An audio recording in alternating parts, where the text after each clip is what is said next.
Today I'm joined by Sandy Salter from the Napa Farmers Market. Sandy, you have prepared an amazing recipe for the fall and that will benefit all of our community for the holidays and the Thanksgiving that coming up, right? Indeed.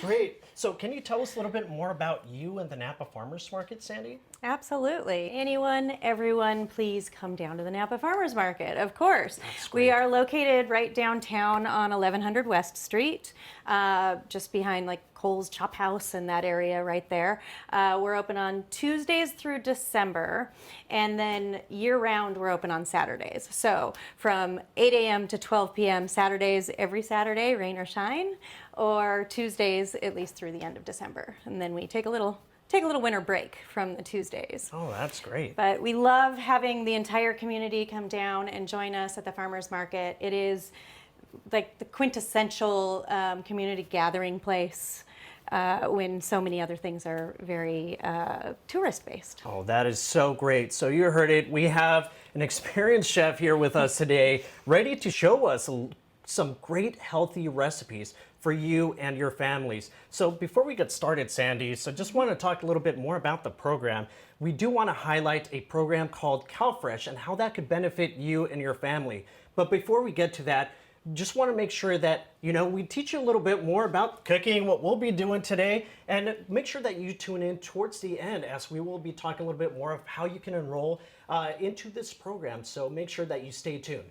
Let's get into what's cooking, Sandy. So tell us a little bit of what's happening here. What are we going to do today? We're going to do a really fun dish, taking some influence from a traditional turkey preparation called pavo a lo Criollo, which and it's delicious. It has lots of really bold flavors, and I applied it here instead to cauliflower, leaving out the turkey or the pavo. Love it. Perfect. So let's get started. Yes, so it's going to be cauliflower as the star of the show. Wow. But it is also going to be a bed of greens along with some smashed chipotle carrots, which will just add a lot of color, a lot of different elements to it, and a lot of bold flavor. So the first thing we want to do with this cauliflower is get some of the leaves off of here, and we're also going to make a base. So by cutting straight down, I want to make it so it's as flat as possible, so when we do present it, it'll sit flat on the platter with the food. So with these leaves, really easily just take them right off. If they're stubborn, don't worry about it. Being careful, of course, you want to make sure that you're safe with your knives at all times. You try to find a side of the cauliflower, as awkward as it may be, laying on its side, that lays somewhat flat. You don't want it to be teetering on you too much when you take your knife to it. And then we're just going to cut straight down like that, just getting off the excess stem, and now it can sit very nicely all on its own. Beer, it's the holidays, It's the holidays. And it's just to add some flavor to the overall. You want to make sure that makes it in the pan? Well, let's give it there a try. We go. And then a little bit of olive oil. Oops. I just need about a 1/4 cup of olive oil in there. And the olive oil is just so it can, for one, add some flavor. And then also when you take the cauliflower out of here, it has a little bit of an oil coating, so then it chars up better in the oven. We're gonna need some water, so about 6 cups of water. I just wanna be able to submerge this cauliflower as best as possible. We can turn it every once in a while if we need to. So I want it to fill up pretty well without getting too high, where as soon as I put that in there, we're gonna have problems. So that, and then as it starts to heat, here we go. Yes, with a flash, we're off. This is wonderful. Then I can add the other flavorings as it's starting to come up. So a couple of the key things that I want to add in here are right here. So we have a bay leaf. Okay. Which adds beautiful flavors. And then I have a few different spices here. I have some coriander seed, some cumin seed, and some black peppercorns. Love it. Perfect. And those can all go in there. We have some achiote powder. Chipotle, I love it. Yes, this is going to not only add a wonderful flavor, but a beautiful color to the end result here. So get that in there. Does it have a little bit of spice? Look at that color. I mean, You would think it did, wouldn't you? Because Yeah. it's that bright red. Right. It's not spicy at all. Okay. We'll add the chipotles later to get that in there. Perfect, perfect. But it has this really nice flavor, and you want to get the color out of it and coax all that out. Yeah. But you also want to be careful not to go too far with it. Yes. It's achiote can be similar, in its nature to saffron, where it's really lovely when you use it delicately, but if Yeah. you use too much, it gets a little overbearing. Wow. I'm going to take also a head of garlic. Okay, We all love perfect. garlic, and this, similarly to the cauliflower, I want to lay it on its side, and I'm just going to cut it in half, and the whole darn thing's going to go in there, and it's just going to give off its flavor in there. Perfect. And So- I struggle with this sometimes when breaking my garlic here. So this is, I think, a great technique. So love That's it. all you need. That Notice I easy. did that far away. You don't want that achiote on you. Yeah. It's for dyeing things too. It's turmeric, achiote, saffron. They'll all change Yeah. your clothing colors if you let them. And then a little bit of sugar. Again, that's going to help out with the caramelizing, with the browning later on. So Okay, nice. then as soon as it comes to a boil, we're going to turn it down to a nice little simmer, and then we're going to add our great big head of cauliflower in there. All right, so we're getting pretty close to a simmer here, and I have a couple more ingredients I want to add before I add in the cauliflower itself. So I have some lime juice I want to add in there, and I tend to do it right through a strainer just so I don't have to worry about pulp if I don't want the pulp, true. so on and so forth. Or if there's limes, you don't really need to worry about seeds Yeah. that much, but it's a good habit to get into just in case, you're doing some lemons or something. So just get that lime juice out of there. And then we need about 3 tablespoons, I think is what I said. And this adds a little bit of that dimension as well. So again, if you don't want the beer in there, I wouldn't worry about it too much. There's a lot of flavor going on in here. Perfect. Great. So we've let it simmer for a little bit. And can you tell us a little bit, how long did we simmer it for? Really, I just wanted to bring it up to the temperature and make sure that those flavors come through there. It could be 2 to 3 minutes, really, because all the flavor is going to infuse in here over about 15 minutes or so, 15 to 20 minutes as it cooks. And before it goes in, of course, I want to add some salt to it, which is going to help season it. And a 1/4 cup may seem like a lot of salt, but this isn't a soup. We're not drinking this. And we need enough of it in there to infuse some into the cauliflower itself in the time that it's in there. But a lot of it will stay in the liquid, which will be discarded later. I want to add the salt carefully and stir a little bit because now that I lowered the heat, it's not so bad. But if you were at a full boil and you just poured that salt in there, then your stovetop would need some cleaning. Okay, perfect. So you want to be careful about that. Safety first, right? For sure. And then I've got my dual tools here, and this is going to be very important for very carefully loading this huge cauliflower into this relatively small pot. And before you get into the cauliflower here, can you tell us how can you pick a good cauliflower? Ooh, good question. So this one is beautiful, as you can see. It's fairly evenly white and colored. If there's a couple of bruises on it, it's no big deal, but you don't want to see mildewing. Some Yeah. of that dark coloration can be some mildewing. I already pulled the leaves off, but the leaves look nice and fresh. They were crisp, Yeah. that you could hear them when I Yes, that was snapped them perfect. off of there. So it was obviously a very fresh cauliflower. And the head is very nice and tight. You don't see a lot of gaping in between the florets here, which means it's very nice and fresh as well. Yeah. Great. All right, here we go. You ready? Here's the moment of truth. The ball drops at midnight, right? 3, Yeah. 2, 1, and happy new cauliflower. There we love go. it. So it's been cooking now for about 10 minutes, and we want to get it flipped over because obviously you can see the top of it hasn't really made a lot of contact with Yeah. the liquid yet. So we want to very carefully flip this big cauliflower over in this little pot. And Sandy, why is such a little pot for this big cauliflower here? Because I'm masochistic. No, because the whole reason being is If you put this in a much bigger pot, you would need a lot more poaching liquid and a lot more ingredients in it. Okay. If, you know, or else you're going to be diluting it if you just add a bunch more water to make sure that it's covered. So we want to make sure that all the flavor gets in the cauliflower and isn't lost. So I have 2 of these slotted spoons, or spider, whatever you want to call it. And I'm going to get one under one side and then under this side. And what's really important when you do something like this is to flip away from yourself, not toward yourself. Perfect. Well, I'm wearing all white, so we don't want to get that on me. Well, yes, that's a big part of it. The other part is, you know, it's hot liquid, so be careful. So we just got it flipped over there. I'm just going to tuck in that bay leaf and make sure it's going to continue to flavor it. Perfect. And set this off to the side. And now it can simmer for about 10 more minutes. We're just gonna let that go. We don't want it to boil over, so I'm gonna turn it down just ever so slightly and let it just keep on cooking while we get ready Keep on. with some carrots. All right, let's do that next. Just a quick peel. And then what we're gonna wanna do is cut these carrots so they're in fairly even-sized pieces so that they can cook evenly, which with something like this, as you can see, is a little bit of a challenge at times. So I'm going to show you a little trick. Okay, perfect. Now, the greens, we don't need them. They are nice though. I've used them in pestos before and things like that, where the greens, as long as you have some other greens, parsley or something with them.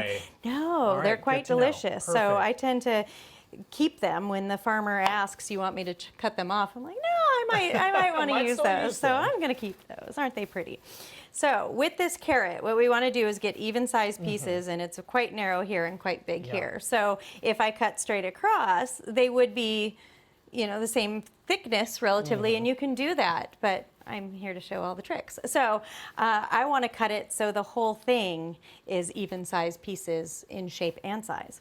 Perfect. So my trick here is to lay the carrot down straight across the board as it is here. We'll make sure that doesn't boil over in our meantime here. And then hold my knife comfortably, and comfortably you hold it at this angle here. Yeah. And I'm going to make one cut, and whatever I cut off of here, that's the size I want them all to be. And then I roll a quarter turn, and I make that same size cut off of there on this angle. Roll a quarter turn, cut at that angle. Roll a quarter turn, cut at that angle. And I'm not changing the direction of my knife. I'm not angling my knife. I'm not moving the carrot this way, just rolling. And I'm looking at what I'm cutting off and making sure it matches that. And as I do this, you can see I'm whittling the carrot, so to speak. I'm not trying to make clean cuts each time. But as I do it, you can see, even though I'm getting on a much wider part of the carrot here, they're all basically the same shape and size. When you're roasting, if you ever want to get color, color happens on the edges. Yeah. And we have lots of edges. Yes. And they look like beautiful little jewels. Yeah, that's great. Look at that. We're going to use a little bit of olive oil here. And I just want to coat the carrots. Don't need to use too much of it. And I'm just going to give them a little toss. You want to toss yours in here? Yeah. Just get in there. We'll add mine too. Yes, let's do it. No There we carrot go. left behind. So get that in there. Give it a little toss just to coat. When they're shiny, they're good. You don't need puddles of oil. And then we're going to spread them out on a baking sheet, nice and even. Because we want to roast them nice and evenly. And if they're all piled up, then they steam. All right. And into the oven it goes, just like that.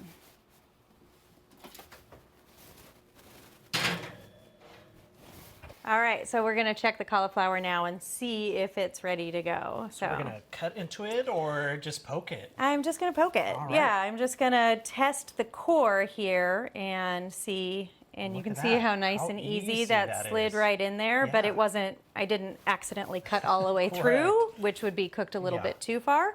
So I am perfectly happy with where it is at this point in time. So let's go ahead and turn it off, and I'll pull the cauliflower out of there so it can drain and rest before it goes in the oven. And you can use a another sheet pan like we used for the carrots, or you can just use a oven-proof pan, whatever you have around. Great. It just doesn't, it's not that important to have the perfect equipment, just something that works. Very important. So again, I'm gonna have to flip it over. So again, safety first here. Safety first, and you can see I'm getting ready to flip it away from me. And I want to be very gentle because now the cauliflower is partly cooked and it wants to, you know, be very soft and possibly fall apart a little bit, and a little bit is fine. If it falls apart a little bit, I'm not worried about it. Look at that, it's coming right out. And just support it, let it drain a little bit. Oh, it smells amazing, Sandy. A leap over to the pan here. Look at the beautiful color that it's taken on. And as you can see, and some people get nervous about this, is there are some of the spices in the cauliflower florets and stuff like that. I like getting those little bites, a little coriander seed, a little cumin seed in the bites. The peppercorns themselves may be a bit much, especially 3 of them together right there. So you can knock those out of the way a little bit, but I wouldn't worry about cleaning up your cauliflower. Okay, great. It's beautiful just the way it is. Ready to check on the carrots? Let's do it. Okay. Let's see how they're doing in here. They look lovely. They've gotten nice and brown. And you can see they shrunk a bit. They will do that. Carrots are a lot of water. Yeah. So the moisture started to come out. They've started to get a little bit of browning on there, and that's flavor. What my mantra is, color equals flavor. So the more color you're developing, the more flavor you're developing in the food. They've also gotten a little smaller. Yes, and a little softer. And I'm going to put you to work on mashing them. So that's a good thing. When it comes to these carrots, and I think I'm reading your mind right now. When it comes to these carrots, you can mash them just nice haphazardly, or just rustically with potato masher or some forks, or if you want to get a little bit more refined, a little fancier, then you can certainly use a food processor, a blender. It can become very, very, very smooth if you like it that way. You answered the question I was going to ask. Sorry, Amy. I cut you off. I know, how rude. And so we have we have the forks, right? So for individuals that maybe just have forks at home, and also potato smasher here. I am at home would probably use a bean smasher, so I'd probably use that. Whatever works for you. Yeah, whatever works for you. So I'll just get started. So you can use one fork, you can use 2 forks. All right. Hit it from both angles there. It's just. Let's get going. And what's fun about it is you can leave them in this form too if you want to. Really? So it just depends on the texture that makes you happy. You don't have to go too crazy. You don't have to, make it perfect. I have some chipotle and adobo, which if you are unfamiliar, you can buy them in their little cans like this. So chipotles are dried smoked jalapenos, and in the canned ones, they're held in a sauce, which is really delicious. And that's what's going to give us some of that spice to That's this? where the spice is going to happen today. Perfect. We also have some canela, which is cinnamon. It's a Mexican cinnamon, just a different varietal. And so then, is there a difference there between just regular cinnamon and canela? Not much. Not much, right? There is a little bit. If you kind of imagine different varietals of oregano or different types of tomatoes. Yeah. Everyone is a little bit different, but it's also very identifiable as to what it is. Okay. So you can substitute any one you want. And then some ground cumin as well that are going to go into the carrots. Perfect. Well, you tell me when I'm done here. I'm just going to keep on I'm just keeping going to spice you up a little bit over here. You just keep on smashing. Perfect. And then for the chipotle, I want to mince it up a little bit and almost into a paste. And so depending on your tolerance, use a half of one, use a quarter of one, use 3, whatever you feel best about. I think 1 is wonderful, but it kind of depends on how you feel about it. So I'm just cutting it both directions here. It mushes up very easily here. Now I'm going to scrape this off of here and go ahead and come towards you. So there's going to be a knife coming in your direction. All right, let's do I don't this. want to get you. Here we go. And into, look at how beautiful that Wow. is. All right, I'll keep on mixing here for you. So the cauliflower's been resting here. When we took the carrots out, we increased the oven temperature to 475 degrees so we can get a nice charring on this cauliflower without overcooking it. So we're gonna go ahead and put that in there.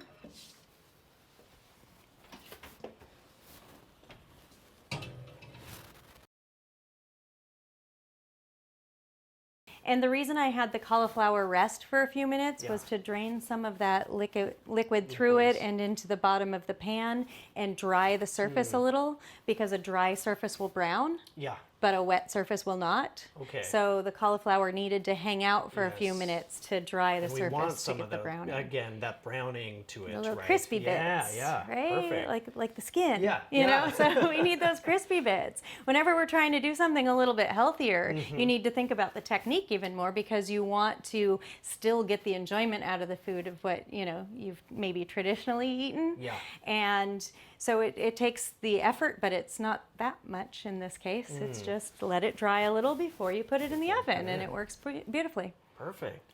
All right, how are you doing with those carrots? Well, I switched from fork to the potato smasher here. It was working better? It was a little bit faster and easier here, so. Well, add a couple more ingredients into it for you, which may help as well. So we have a couple tablespoons of lime juice. Brighten it up a little bit. Carrots are pretty sweet, and then we have the spicy, so we want that lime juice to counterbalance those things.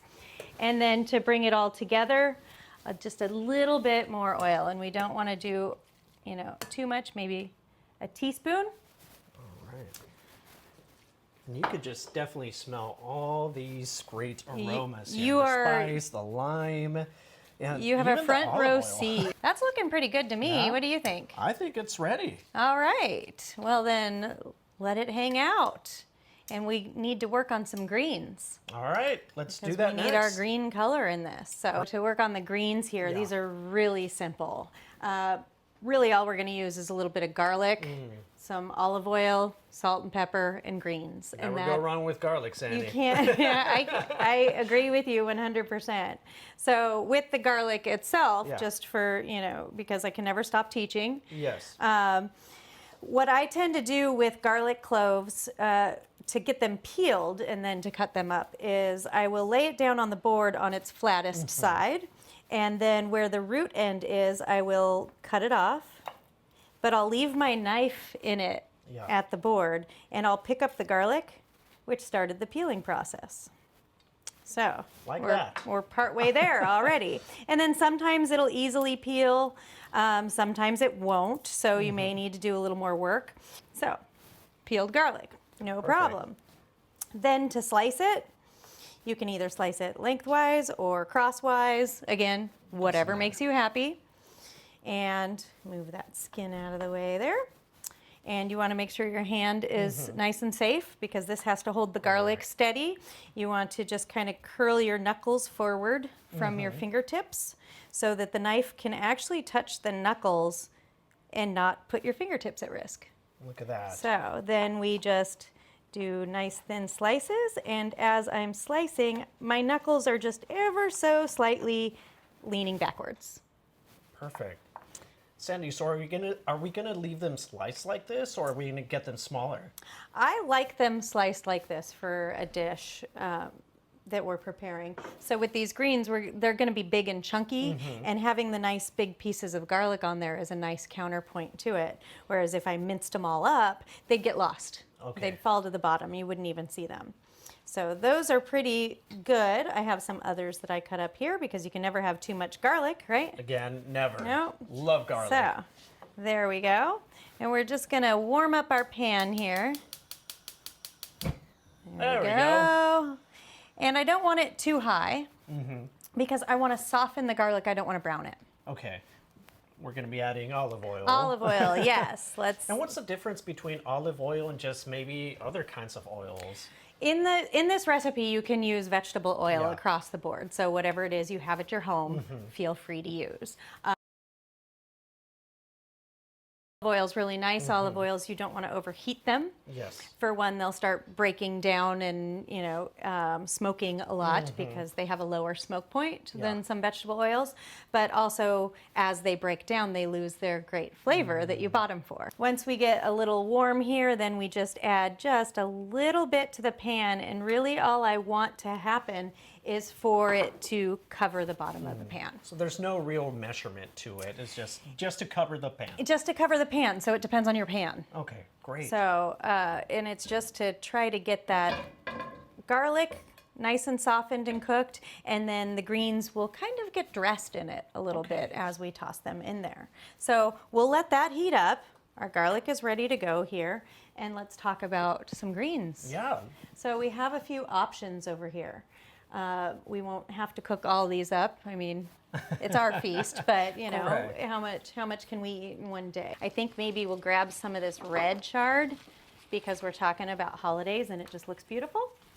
Perfect for Doesn't the it? holidays, Sandy. So make sure you wash your vegetables before you cook them and everything. I washed these a little while back. Yes, When we I got did. them home and wrapped them up in some paper towels.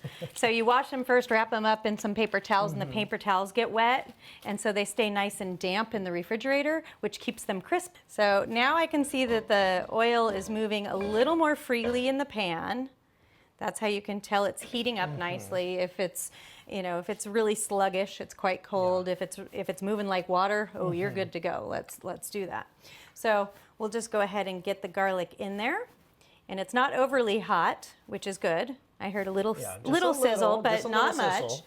and You don't that's see a lot great. of that smoke as well. Exactly. I just want these to get nice Yeah. and soft before they start browning. I don't really want the browning, so if it was too hot, that would be too late.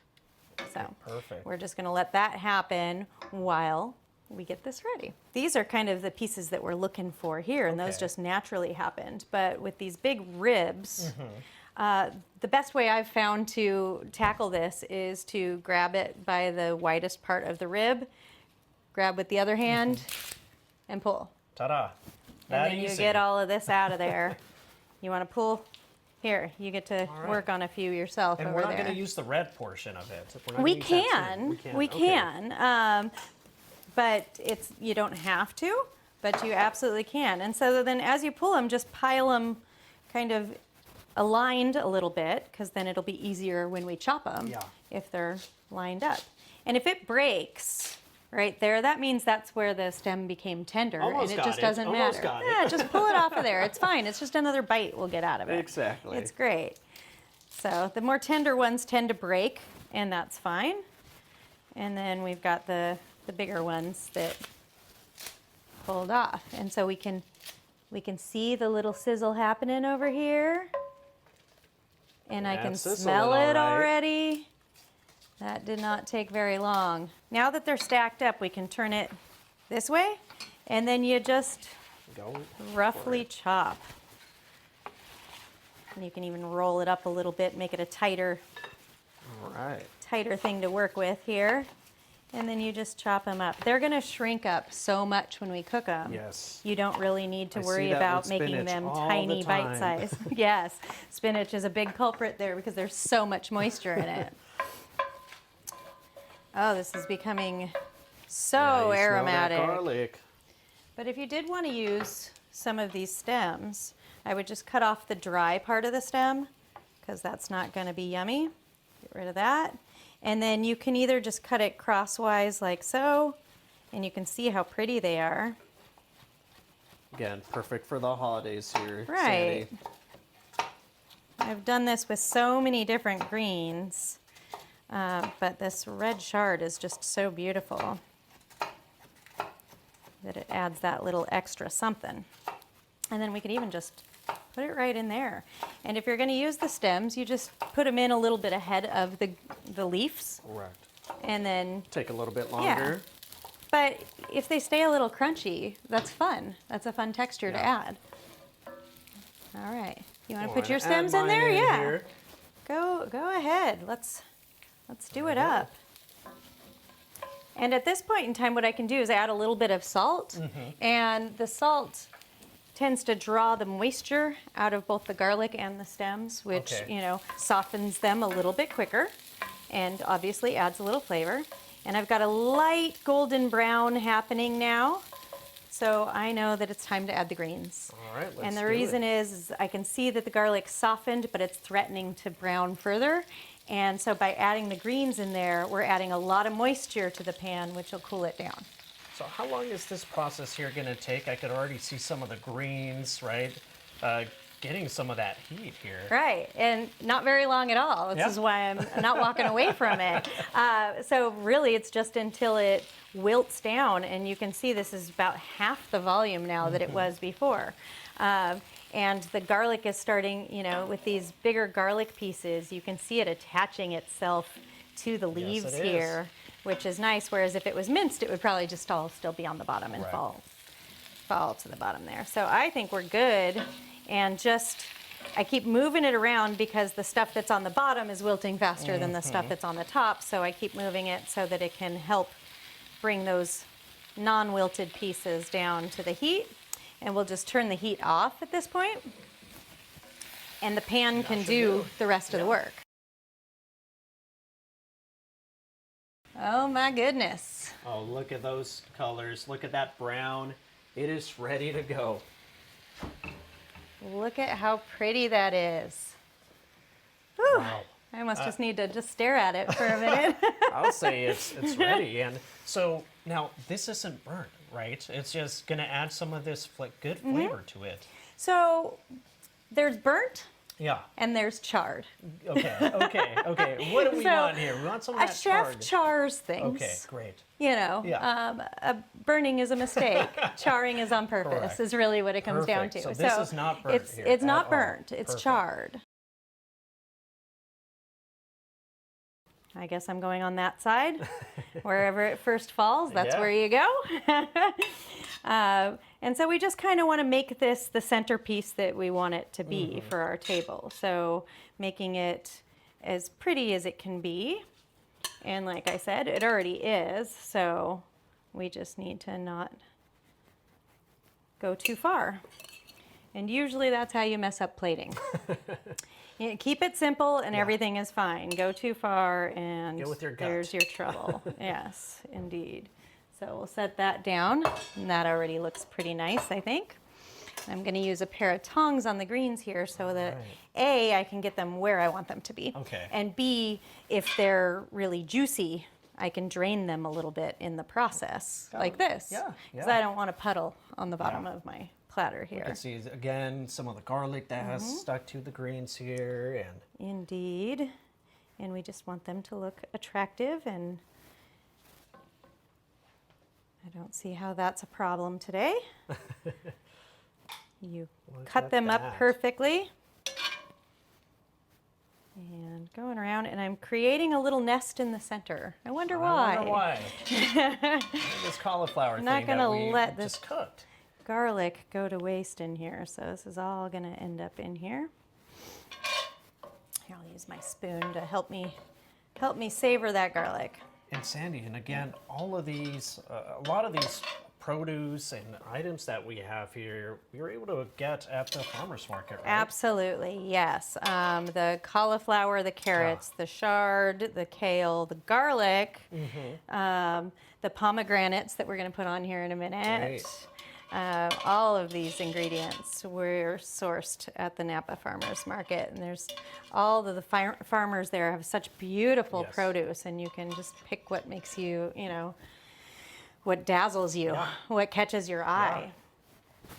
All right, and then for the cauliflower, I need my, Still a little my bit help warm here. here. Yeah, so again, want to be very gentle. Okay. You can see it's opened up a little bit Yes, it has. as it sits, as it cooks, it'll open up, which gives a beautiful dimension to it. I love seeing the counterpoint of the two different colors, three different colors, really. But got to be careful. And then we're going to do the heave-ho. 1, 2, 3. All right. Nice and gentle like. Ooh, I did it. Oh my goodness. Now, almost done. Not there yet. Almost, Not there right. yet. So close. We are close, and I could even, you know, If I wanted to get really technical about it, I can now fill in these little gaps so that it's perfectly perfect and so on. But perfection is overrated most of the time because we still have a couple more things we're going to do. So with this annatto oil, again, it will stain everything, so be careful. I just like to take a little brush. You could drizzle it, you can do whatever you like, but take a little brush right before serving and add a little gloss and a little more color and flavor to it. Look at that. And it just creates something that, you know, as far as, you know, social media, Instagram and stuff is concerned, you know, the old saying goes, you eat with your camera first. Yeah. Your camera eats first, you know. You have to take a picture of it or it didn't happen. Everywhere. Yeah. I do it all the time, Sandy. If you didn't get a picture, then clearly you didn't eat it. And then we have some pepitas. I just salted and roasted them, you know, just to get a little crunch and a little color. Look at that. And again, we're trying to get different textures because when you're trying to trade off something of one of your old standby favorites, the thing you're trading in should be something really interesting and tantalizing. Yes. And that's also where these come in. Oh my so goodness. beautiful pomegranate seeds that have a beautiful burst of flavor to them, a brightness, a tartness, and also just gorgeous on the plate itself. Look at that, Sandy. Well, that looks great. I think we're ready to taste it, right? Oh, you want some, Let's do you? give it a try. Okay, let's do this. All right, I'm just going to cut off a piece. And Now, you can. this serves about how many people, or what is the serving of this? This is one serving. It's mine. No, Man. no, just kidding.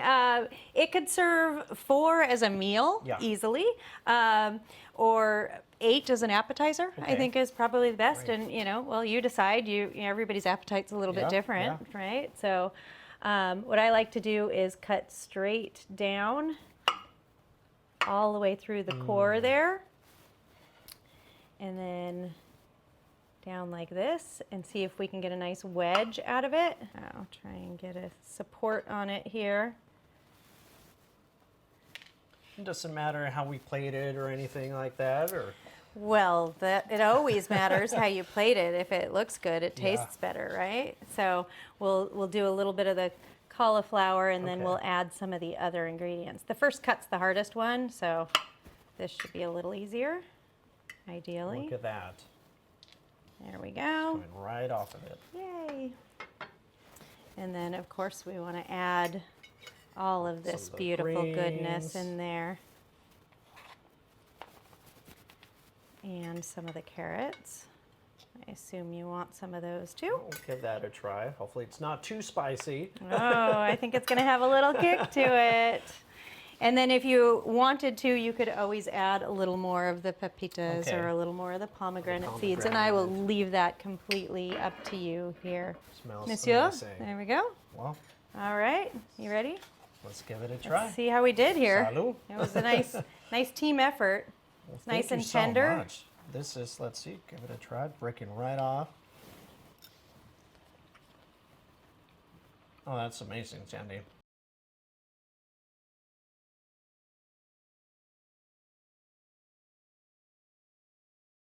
CalFresh is a program that gives you money for groceries. If enrolled or eligible into this program, you as a viewer can have the opportunity to have CalFresh dollars loaded into something that looks like a credit card or a debit card. You could use CalFresh dollars at grocery stores, at your local favorite grocery stores, at online retailers, and at partners like the Napa Farmers Market, like the Market Match program that you guys have. Can you tell us a little bit more about that, Sandy? Absolutely, yes. This is one of those great programs that we have available. So, you know, if you have CalFresh and you have your EBT card, you can come right to the farmers market and go to the information booth and you swipe your card there and they give you the coins to spend at the different vendors throughout the market. And each vendor that you can spend those dollars at has a sign up that says we accept the CalFresh. What's nice about at the farmers market as opposed to some other stores that you might go to is year round we're raising funds to match those dollars. So you swipe $15 off of your EBT card, you get $30 to spend at the market. Yeah. What a great program, Sandy. And again, you don't have to be an OLE Health patient in order for us really to enroll you into this program. OLE Health can help you enroll into this program. And it doesn't take much. I mean, each family is different, each individual is different. So your CalFresh card is going to have a little bit different values depending on your household income or your household size and your income as well. So make sure that you give us a call so you have the opportunity to enroll into these programs, especially as we're headed into these winter months.